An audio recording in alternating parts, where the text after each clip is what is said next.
How many times have you sat down to paint something or draw something? Maybe you put a lot of time into it, you finish it, maybe you're happy with it, maybe you're not, but either way, when you're done, and then you move on to the next thing you want to paint. It might be something similar like another landscape, but it's a different image. You're guilty, I know you are, I am too, so I'm going to show you how much of a difference it makes to paint the same image multiple times, and boy, does it make a difference. I'm going to be trying to paint this photo I took a couple years back of a hiking trail north of Phoenix, and the first one I did, I just tried to really hurry doing. I kind of wanted to give it maybe 10 or 15 minutes to do. It's almost more like a sketch. I mean, I'm sketching it before I make it right now, but it's more of like a sketch painting where I just want to lay everything out and I don't want to be meticulous and I don't want to obsess over it, but I do keep my reference photo next to me while I'm painting this one, which for me is always a mistake, and you'll see why later. But anyways, there's several things in this photo that made me want to paint it because it has a few elements that I really struggle with. One of those being bright highlights that sunlight causes, and the other one being painting more intricate shadows, especially like really organic ones from the sunlight coming through trees. And I really want to get better at that. And this photo had some really awesome looking shadows on the ground, so it was a good one to try. I do think I made some headway on the shadows. I'm not there yet at all, but massive improvement doing this. I did this 4 times in a row. Well, almost. I did the first 2 back to back, and then I had kind of a break.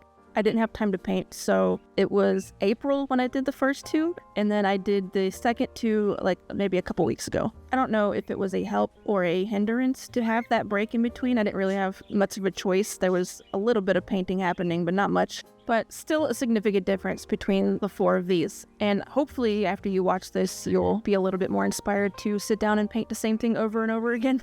It can be a little boring. I did kind of get a little bit bored with this, but it was very, very, very much worth it. And I don't really see very many people in like the YouTube art universe talk about doing this. But if you've had a couple art history classes under your belt, you know that throughout history, all of those famous paintings you look at, for the most part, those artists have painted that same painting multiple times, or at the very least done a few small studies first, at the very least. Those are not first drafts, people. Usually not anyways. And that makes sense, right? Like the last time you went to a concert and you see your favorite song on stage or whatever, how many times do you think the band played that song before you heard them play it live in front of you? Probably more than once. Actors almost always have multiple takes per scene before you see the final cut. A public speaker probably rehearsed their speech in an empty room like 10 times before you ever heard them give it. So why are you being so hard on yourself for maybe not liking something you've painted when it's the first time you've ever tried, and then you never tried again? And I don't mean painting in general, I mean like that same painting. If you don't like something about it, try it again, and then do it again, and then do it again, and then do it again. It doesn't have to be like an entire painting. It can just be elements of something you want to get better at. Me being rocks, which I need to get back to, but also the shadows. I have a really hard time painting tree shadows. I do an okay job with it here, but there's still an image in my head that I want it to look like, and I'm not there yet. But when I do this multiple times in a row, and if you do it multiple times in a row, you can kind of pick and choose the things you like about each one and then try to put those all together in the next one. Does that make sense? So let's take a look at what I did here, and I will try to talk about the things that I tried to change in the second, third, and fourth paintings. I'm painting really small too. This is, I think, like a 5x5 inch sketchbook. It's not a particular name brand, I don't think. It's just off Amazon. I think if you just search miniature watercolor sketchbooks, you can find it. They have all different covers on them. It's pretty decent paper. It's not amazing, but it does all right. It's a lot less intimidating to paint on a small image, and it kind of forces yourself to not obsess too much over details. I feel like I've probably said that in every video I've posted so far, but I'm gonna say it again for the people in the back. If you're staring at that big piece of paper and you don't know what the hell to do with it, just cut it up into little squares. 1-inch squares. That doesn't matter. Get weird. That'd actually be a really fun project. Paint 1-inch landscapes. I'm gonna do that. Anyways, like I said, I tried to be really fast on this first one. In my mind, I wanted it to take like 10 minutes. I'm pretty sure I spent like 30 minutes on it maybe. And I remember trying to remember leaving highlights that were light enough to reflect being bright sunlight bouncing off of the dirt path and things like that. I'm really bad about leaving white space on the page unless I'm putting masking down, which I didn't use any masking fluid in any of these, but I think if I was going to do this a fifth time, I probably would. So, like usual with watercolor, I just start with a very light background and gradually build up darker and darker as you get to the foreground, which works out really well for this photo because it has that dark shadowed foreground. I think that's why I like that particular part of that trail. There's not a lot of trees around here, so when you find a really brushy tree covered spot on a trail out here in Arizona, it's kind of feels a little bit magical. Feels like you're not in the desert anymore. And it kind of arced over top of the trail, and it was just a really nice value scale of light to dark. It was like a little fairy tunnel. Sometimes I have a hard time with trees too. For the most part I can do okay, but I feel like a lot of times I don't do my brush strokes quite the right way, and I end up making the branches go from like thin to thick on accident, and then you have to go back over it to like correct it, and then you have to go back over it again to correct it, and like again and again until you have like this really thick branch that was never supposed to be a thick branch because it's at the top of the tree, and then, you know. But I think for me it's just a combination of maybe not using quite the right brush or maybe not holding it quite the right way. The tree in the background there looks okay.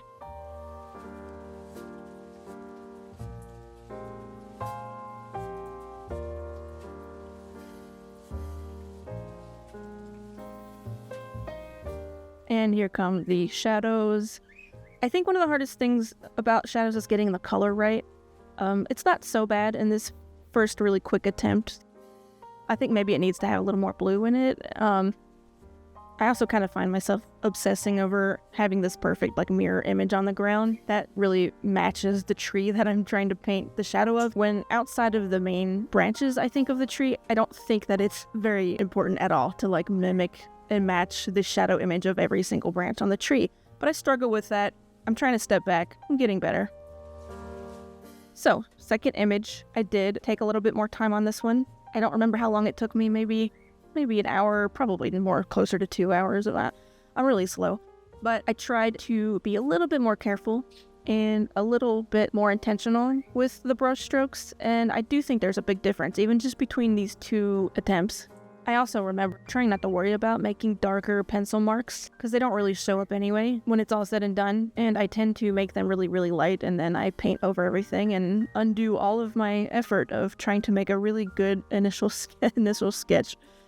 It's also hard to get that color right, where the light's shining through tree leaves and makes them like really bright and intense. I'm probably making mine too yellow, but that's okay. Artistic license, whatever. But when it's done right, it creates such a nice glow around a silhouette. I was kind of conscious of trying to have that in this painting too, and not painting over it on accident. I tend to paint over my highlights over and over again. So I did make a conscious effort not to do that in this one. I think it did okay when it was all said and done.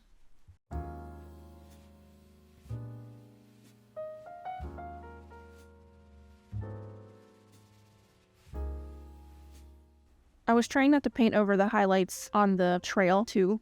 I was making a conscious effort not to darken everything. I tend to paint over my highlights over and over again instead of just leaving it white, like I said. But I was trying to be really conscious of that in this one, and I think you can tell when it's done, even though it's not where I would want it to be. I think that that's one area that I did make an improvement in right away.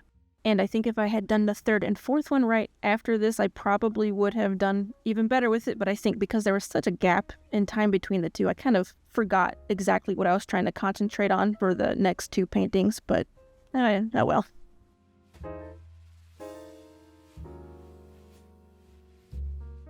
I know that when you're painting something like this, you shouldn't try to paint every individual little detail, like every single individual little leaf. But some people are so good at making it look like you can still see every little leaf, even though you can't. And I really wish that I could do that. I'm not there yet. I feel like I kind of just put colored blobs on the paper, but maybe my brush is too big. I don't know. It's something to think about for the next one.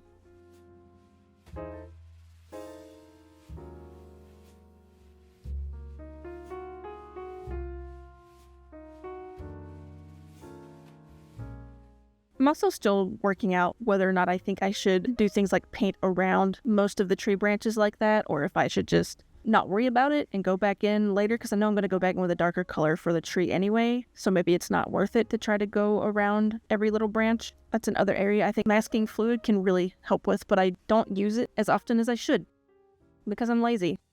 And I have a really good masking fluid, but it takes forever to get off the paper, so I usually just don't bother. The more I watch this back, though, the more I kind of want to do this painting for a 5th time and, like, really, really try hard. Like, maybe I'll get out the really good paper and really give it a solid go and bust out that good masking fluid and just get down. Just ignore all my other responsibilities and just paint for, like, 12 hours in one day. I probably won't do that, but if I do, I'll be sure to post it. That curved branch on the left is so goofy looking, and like every one of these paintings I do, and it looks nothing like that in the photo, and even though I was looking at the photo when I was doing these 2 paintings, I still stuck that branch way out there. Maybe subconsciously I'm just used to seeing so many saguaro cactuses that I couldn't help myself.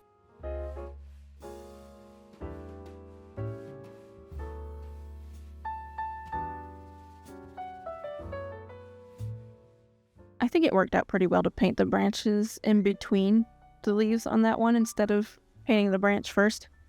It's an easier decision to make on that tree though, because it's covered in leaves and the other one's not. The other one's pretty bare.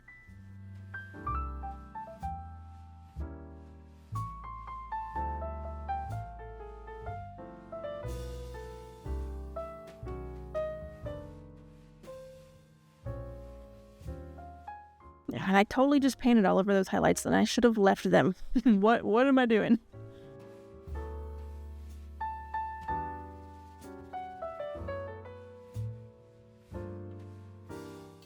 I do think that paintings always look a little different when it's right in front of my actual face in person versus looking at it on the camera. But I'm looking at this now on the camera. The shadows look good how they are. I maybe should have added a few more details, but I think if I would have stopped not much farther along than that, I think if I would have stopped there, it would have been good. But I keep going because I can't help myself, and I have to keep fiddling with it. But I think just those few lines were good. It does look better than the first one, though.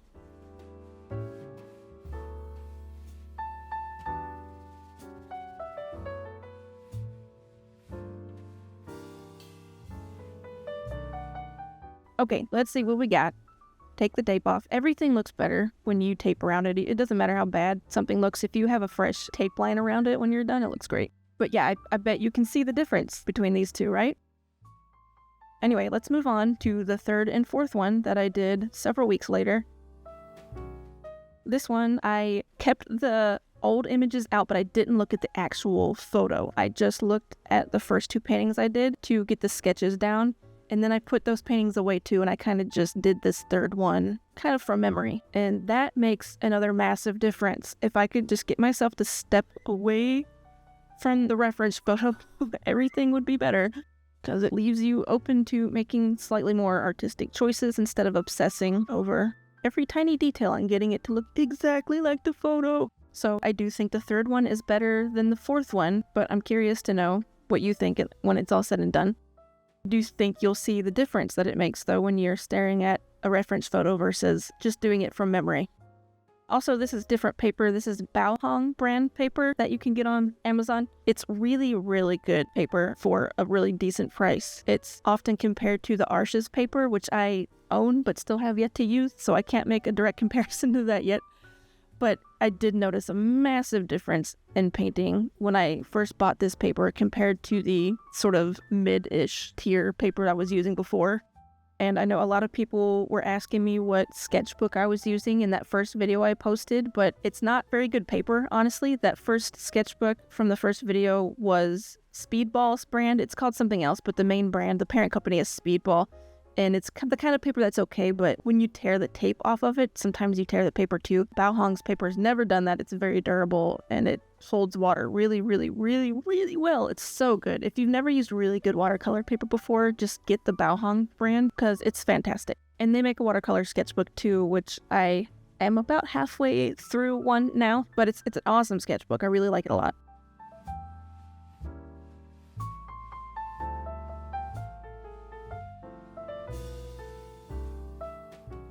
I did not do a very good job at keeping really bright highlights in tree leaves in this one, but I don't think it mattered at the end of the day, because when I was done, I had really good value of light and dark, and I feel like when we get to the foreground part, you'll see how much more dramatic it was just doing it from memory, and it actually looked really cool that way. You'll see in a few minutes, but it kind of took on a little bit more of an illustrator type of vibe than the other ones did, kind of like what you might see like in a children's book, which isn't what I'm going for. It's not really what I actually want to do. I'm still not doing what my brain wants me to do, but I do like the look of it in general, so I can't complain too much.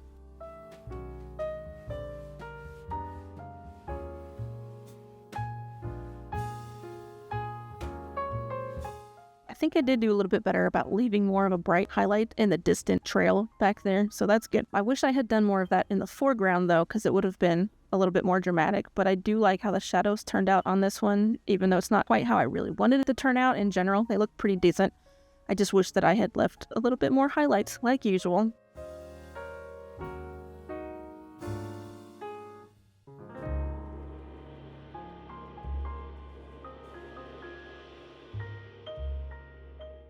The tree branch is still a little funky looking, but it doesn't have that big awkward elbow of a tree branch look to it like the other ones did, so that's some progress, I guess.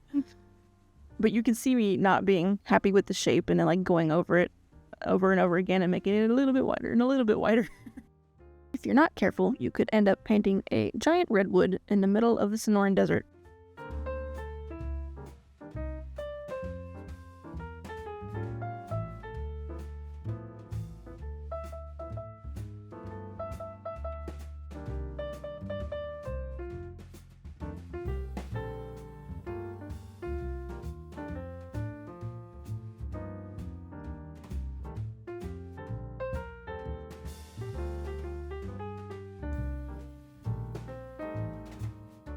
So you can see I went a lot darker in the foreground of this one, and I like it that way. I think it turned out really good. I go in again and again and make it darker and darker, which is hard to do in watercolors.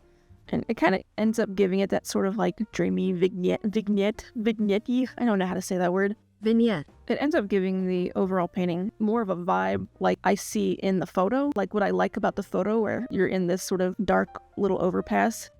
Which is what's most important anyway, right? When you're trying to repaint something, like you're not necessarily trying to make a photoreal image of it. I mean, sometimes you are, but I think overall things generally tend to turn out a little bit more successful if you're just kind of thinking about the reason you chose your reference photo to begin with. Like it's probably got something about it that's more of a mood that you want to recreate. And when you get way too caught up in your reference photo, sometimes it kind of makes that a lot more difficult.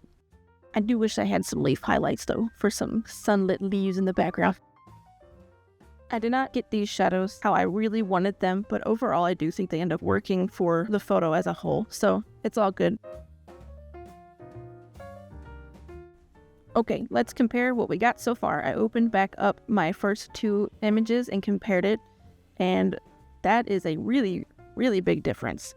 I think the shadows are more successful in the second one, but the overall look of that third one I think is really nice.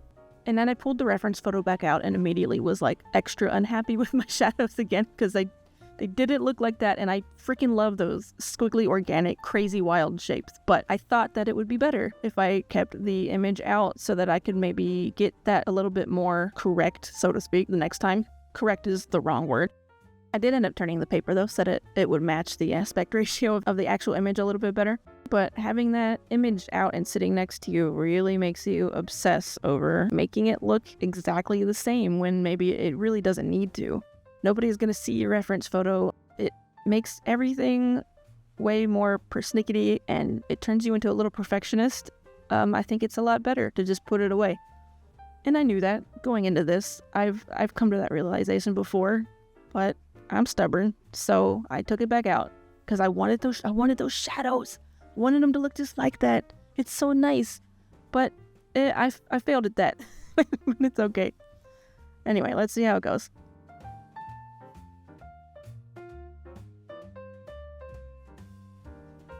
I don't think you need to see every tiny step that I do of this, so I'm going to skip some of it because you've seen me do it 3 more times before this. But I'm looking forward to seeing what you guys think, like what you think is the best one of these 4, because I kind of go back and forth between them, like every time I look at them.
I do think it was helpful to paint those branches out first, but just very lightly. I think I still tried to paint around all the branches when I did this, which just kind of made it look really messy.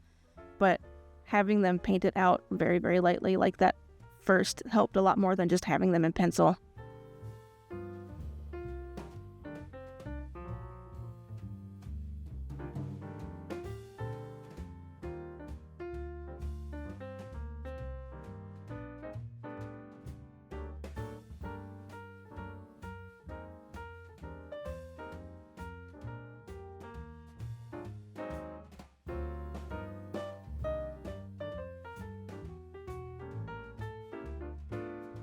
That was a good tree branch attempt. Those 2 branches look pretty good as they are.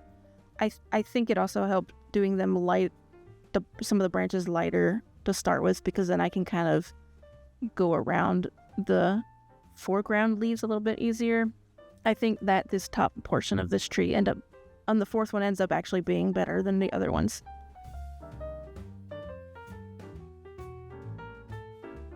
I'm sorry my voice gets so froggy sometimes when I'm recording these. It doesn't do that in real life as soon as I hit record. I have all the vocal fry and I really hate it. I'm trying not to, so if that's really annoying, I'm so sorry. I'm sure the more I do this, the better it will get. Just like painting. I don't think I got the shadow color right on this one, but I do think that, like usual, if I had kind of stopped right about there, it might have been maybe the best one as far as lines go and shapes and whatnot. But y'all know I can't leave well enough alone, so here we are.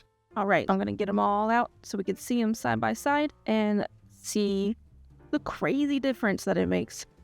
And there's things in the first 2 that I like better about the second 2 also, which is kind of interesting. So overall, you can see that there's a lot of things that improved. But there are some things to say about those first 2 that were a little bit more expressive, I think. And I think I did better in the highlight parts. You could see how much more sunny it looks, which is what was going on in real life.